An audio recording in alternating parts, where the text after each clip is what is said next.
Greetings once again from the Ritz-Carlton Resort in Amelia Island, Florida. We are wrapping up day 3 of the ACC Spring Meetings. That's Irish O'Fell, managing editor of Warchant.com. I'm Aslan Hajavandi. I'm still director of digital media for Warchant.com, even after yesterday's performance.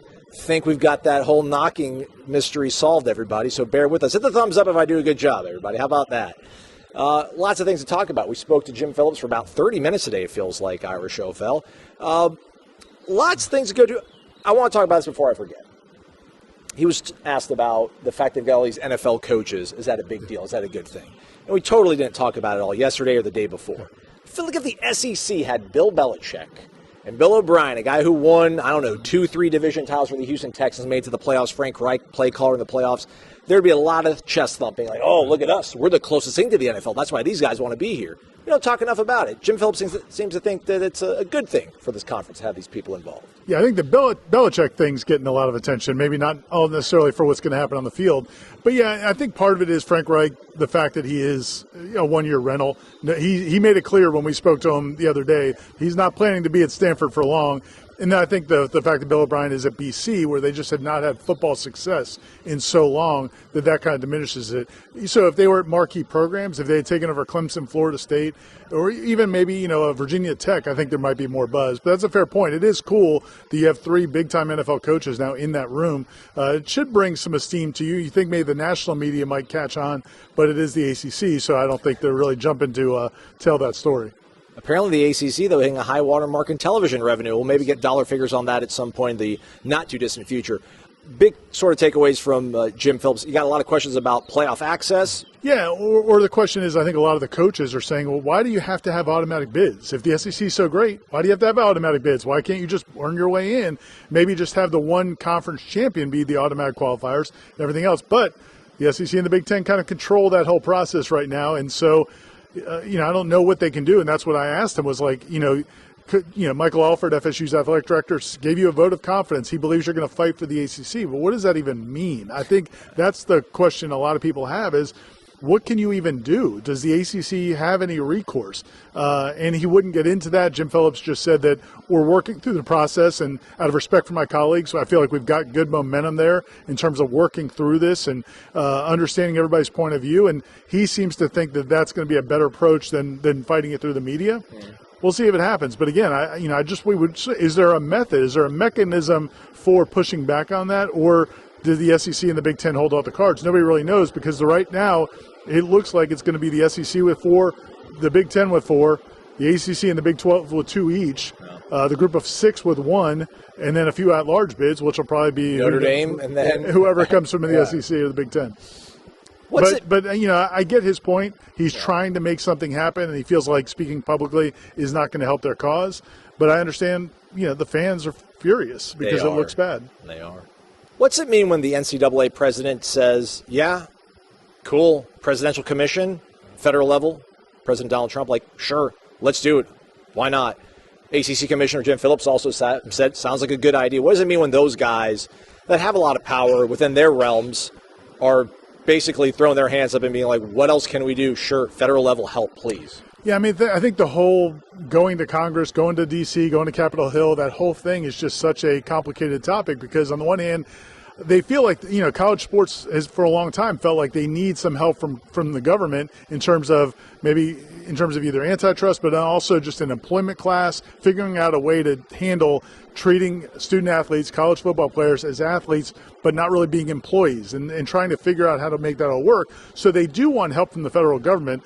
I think privately, most people realize that, and if you watched any of these committees they've had so far in the NCAA, and they don't know what the hell they're talking about when it comes to college athletics. Like, they don't even understand the landscape. So I don't know that anybody's real confident that a presidential commission is going to be successful. I also don't think anybody in this climate's really ready to say, Donald Trump, mind your own business. So, this is where they are. They have to kind of, hey, we're open to it. We'll see where it goes. But I don't think privately anybody would tell you they have a lot of confidence that a presidential commission is going to figure out what's going to solve these problems. Last year, this conference was on fire, right? Its 2 maybe biggest football programs were suing it for freedom and money. And that's since been settled, Ira. Jim Phillips was asked, what does he think about stability? What does that look like for the ACC? He says 5 to 6 years, and then he immediately says, I don't know, maybe 3 to 4, but he says that everybody hopefully is going to be settling down when it comes to realignment, things of that nature. 5 to 6 years, 3 to 4 years, which one sounds like the more likely window for stability in the ACC, and what is stability in the ACC? Yeah, I thought when he said 5 to 6, he was maybe overreaching a little bit, and then he quickly corrected himself to 3 to 4. I got to believe, over the next 4 or 5 years, I would hope, or 3 or 4 years. I mean, I just think you got to settle down. I feel good about where we're at, and I still live one day at a time. If he's saying 3 to 4, that's probably the outside of what's reasonable. Yeah, man, the settlement between Florida State, Clemson, and the ACC was a stopgap to kind of keep things together for the short term. Nobody knows what's going to happen 2 or 3 years from now. Certainly Florida State fans do not want to be in this conference for 3 or 4 or 5 or 6 years. But I do feel like they bought a little bit of time, and I thought, one of the comments he made, or a couple of the comments he made about what stability offers you, I think is legitimate. I mean, the idea of creating more revenue by having the brands play each other, that's one of the big things they're really trying to push, and that's why Florida State and Clemson are going to be playing Notre Dame more often and trying to get some of these more marquee matchups coming more often, because that'll bring in more money. His point was, we couldn't even really go too far down that road because we didn't even know who was going to be in our conference. It was hard to get ESPN to say, yeah, we're going to give you more money for scheduling those games when we don't know if those teams are even going to be in the league. So that's one of the things he's been pushing is, listen, by getting the settlement, now we can actually try to monetize what we have, try to move in the right direction. So that's why it's important to have that stability. But again, as far as the time frame, yeah, man, I don't know how long he has to hope it stays together for 3 or 4 years, and then that there's some sort of something else in place to make it last longer. But there's no guarantees for sure. I don't know what changes more, the landscape of college football or the cloud cover here at Amelia Island. One thing I did want to talk about from yesterday, and we can get back to anything from Phillips after I ask you this one, Ira, but we spoke to Michael Alford, and he was asked about his thoughts on NIL collectives maybe seeking repayment when players break out of contracts. And again, I just feel like between Phillips and Charlie Baker saying they're open to the federal government helping out, hearing another Power 4 AD, Michael Alford, say that, yeah, these are contracts. All of us, I have a contract. We all have contracts. I don't know if it's a pushback, but it does seem to be we are in much more player-friendly conditions for the last few years. He talked about they're going to be front-loading a lot of stuff in this pre-house final kind of surge.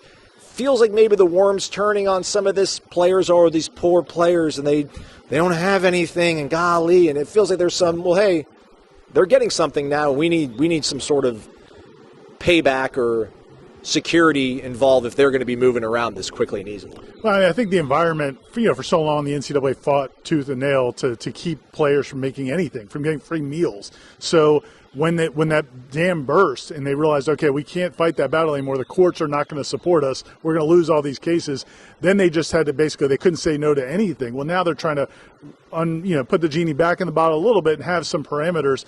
It is going to be interesting. I mean, I think the House settlement, it sounds like from talking to people who were here at the ACC meetings, insiders from a media perspective, but also the participants from the conferences, they are confident that the House settlement is going to get passed. It's not a done deal yet. They're still working through it. But if that gets passed, the next big question is, okay, so you're going to have these salary caps, so to speak. Every school can put up to $20.5 million into revenue sharing for their student athletes for all sports.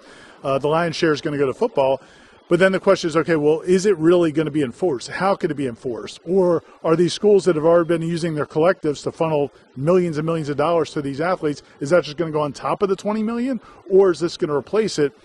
Michael Alford and Mike Norvell, different people we've spoken to, they're pretty confident because they got a presentation from Deloitte, who's a consulting firm that's going to handle a lot of this, is that they do it for the NFL. The NFL, when they sign a player to a max contract, they can't then go behind it and say, hey, we're going to funnel you another $30 million by doing ads for this car dealership. Yeah. They do actually, Deloitte does work in that process. They do it for these pro sports leagues. So the plan is they're going to do it for these college teams as well.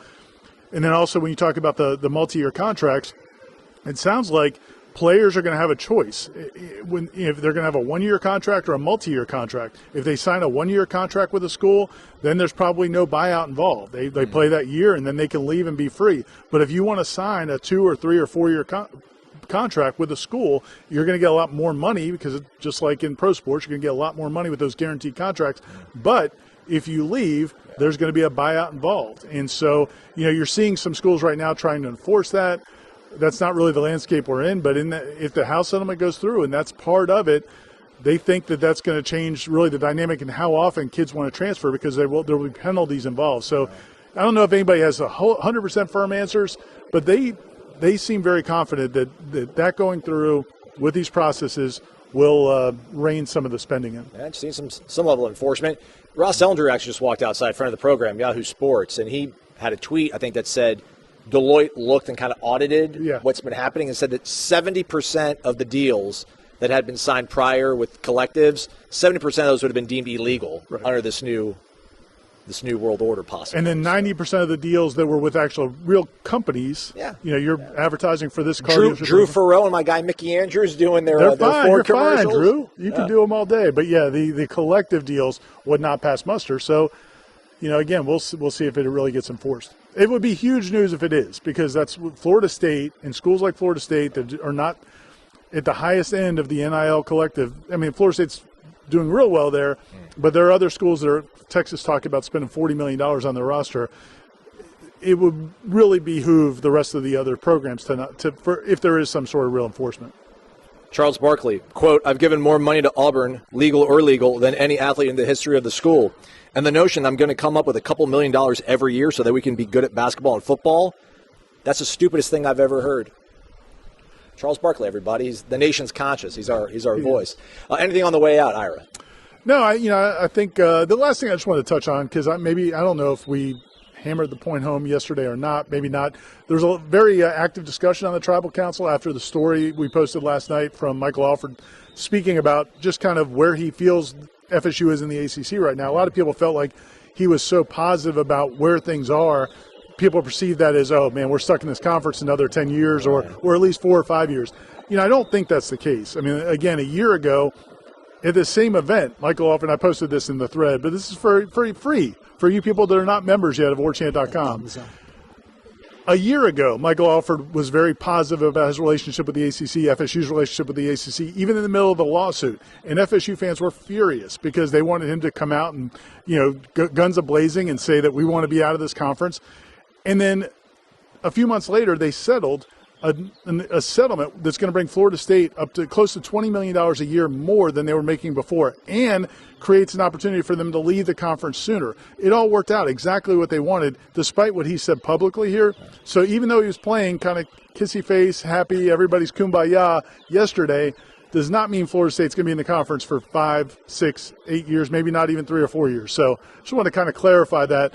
I do think they're happy where they are right now because they're getting a lot more money and they can get out quicker, but that doesn't mean they're fine for the long term. Listen, I look at the University of Florida's schedule. I don't want that schedule right now. I don't want that schedule. I'll take the 2 auto berths in the lesser schedule for now, but the money, I get it. The money. And the access, playoff access. Yeah. All right, great work out of you, Ira. This is you too, man. Year number what you've been out here? I think 12 or 13, okay, somewhere in there. 13 maybe. All of his great insight is all at warchant.com. That's what you get when you subscribe to warchant.com. And you get access to all the other websites on the On3 network. You can read all their message boards and see what they're saying about their teams. You should feel good about your team. Feel good about the athletics program. Feel good about your leadership. Feel good about having a membership with this guy leading the way as well. You think Gina let us stay here a couple more days? I mean, I already booked us for the next. We got massage here in 30 minutes, big dog. Not a couples massage, but massage. He's Ira Maslon. Thanks for watching. Stay connected to warchant.com.